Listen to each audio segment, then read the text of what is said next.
what's going on, guys and gals? Dan the Man coming at you from the 60s Rule Channel. And yeah, today is Saturday. And, well, you know what time it is, right? It's time for Dioramas with Dan the Man. Yeah, so how's everybody doing out there on this Saturday morning, man? We're doing great over here, man. We're having a lot of fun at the bench, doing our thing.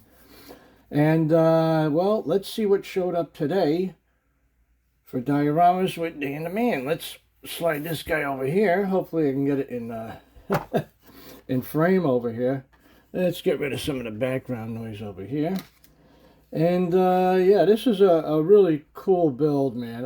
Like I said in the previous videos, man, you just have an idea, and you just run with it, man, and you make it your own. And actually, this started out as it was a group build hosted by this cool dude over here. This is my buddy over there, Marcella from Mars Garage. And if you're not subbed to him, man, you're missing out, man. And yeah, rods, customs, and rust, baby. And yeah, rust, man, that's his specialty, man.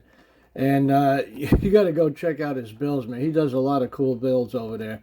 And yeah, and rust is his specialty, man. Yeah, Marcelo, the rust gods are pleased. Yeah, so he was hosting this rust bucket group build, and I said, oh man, I'm in, man, I'm in. So I think he's doing. I think this is going to be the third year consecutively, yeah, that he's hosting this group build. So that was my inspiration. It started out with this AMT 50 Chevy pickup truck I had laying around, and I said, boy, this would be a good candidate to rust up, right? Yeah, so what we're trying to depict over here is, a lot of these pickup trucks, they've seen better days, and sometimes the owners, they didn't want to put any time or effort into it, it served its purpose, and they just left them out in the field, and you could see these things scattered all over the United States, in empty lots. Sometimes they're left in barns and just they were neglected and just left there, and they just nature took its course, and you could see over here, we even got a tree growing out of the back over there. Yeah, so I'll give it a little quick spin around there. Yeah, somebody took the hood up and just decided to leave it there. They said, man, I don't need it. So, yeah, this is a fun build, man. I just love putting these dioramas together, Just, do your own thing, Just let the creative juices flow, Yeah, this is a lot of fun, man. Let me take this off the stand over here. We'll get a little closer look at it over here and see what we did.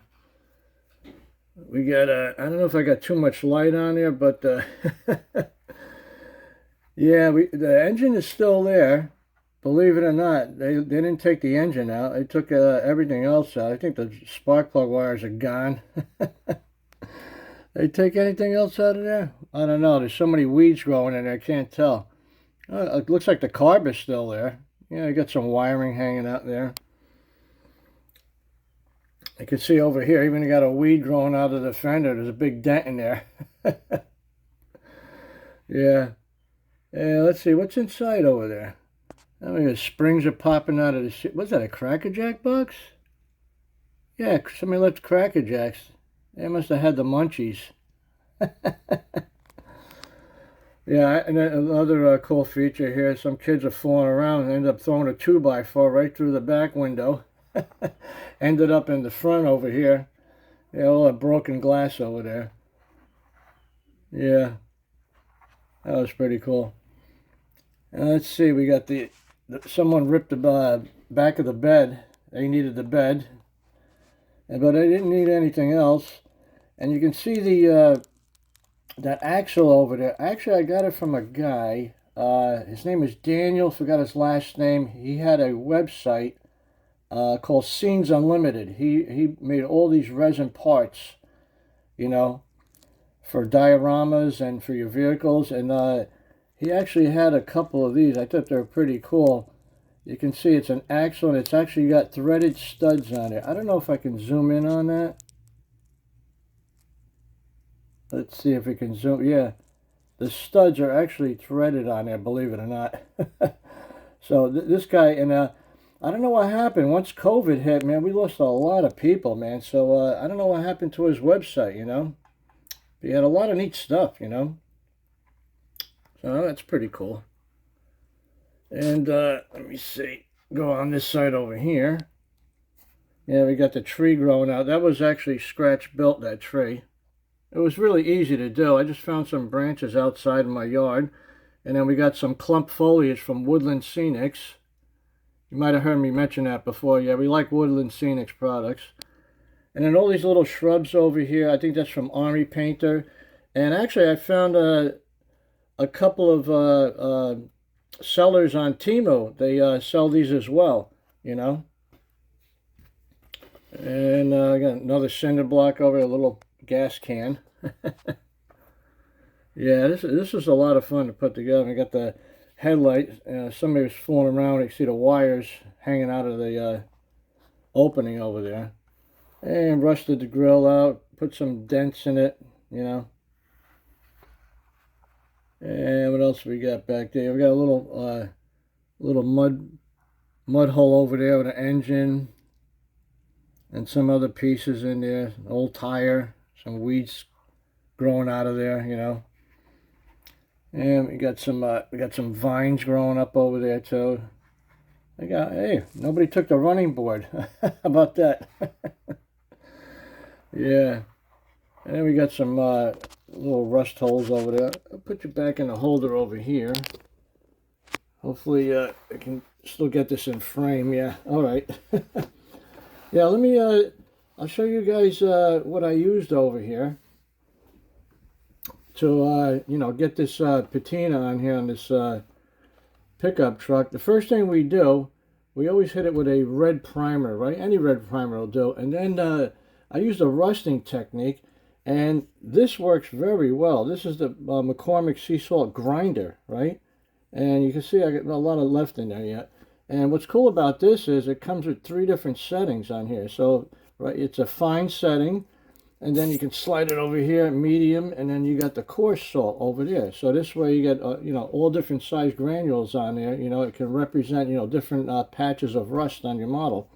So this is pretty cool. I don't know if they still sell this, but this is pretty cool. If you can find one of these and you like doing, you know, rusty patinas on your, you know, models, man, try picking one of these up.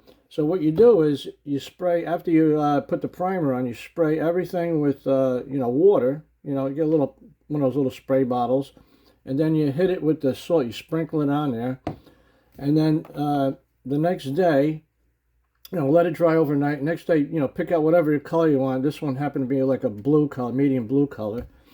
And then, you know, once that dries, then you get some, you know, get a coarse brush and some water, and you start working it, you know, getting some of that salt out. It leaves all these different, you know, patches over here of rust, you know.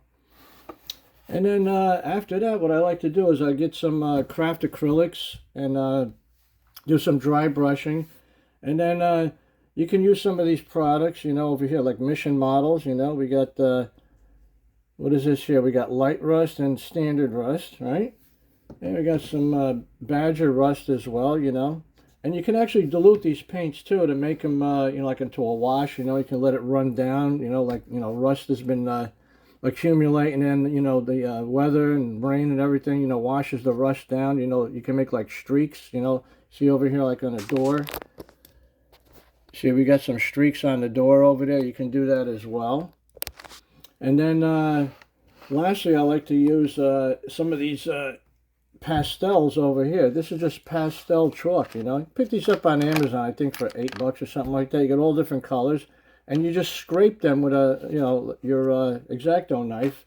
And then after you scrape them, I keep them in this little container over here. You know, I picked out all the colors that would, you know, represent rust, and these are ready to go. You know, you could apply with a brush or, you know, a Q-tip or whatever, you know.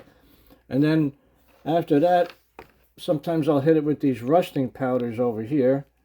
These are, I think these are Blair Line. I forgot where I got it from. I think some modeling railroad website. Anyway, you got dark rust, medium rust, and light rust, right? And this has lasted me a long time, and I have these a long time, man. A little bit goes a long way, And you can brush those on and then take a coarse brush and blend them in, and then you got the black as well, And, yeah, and like I said, practice with it, maybe, get an old model or something, Rusting out models is a lot of fun. I know some guys, they're just into, just producing, nice shiny models. But, hey, once in a while, get out of your comfort zone, man. Try one of these. They're a lot of fun, man,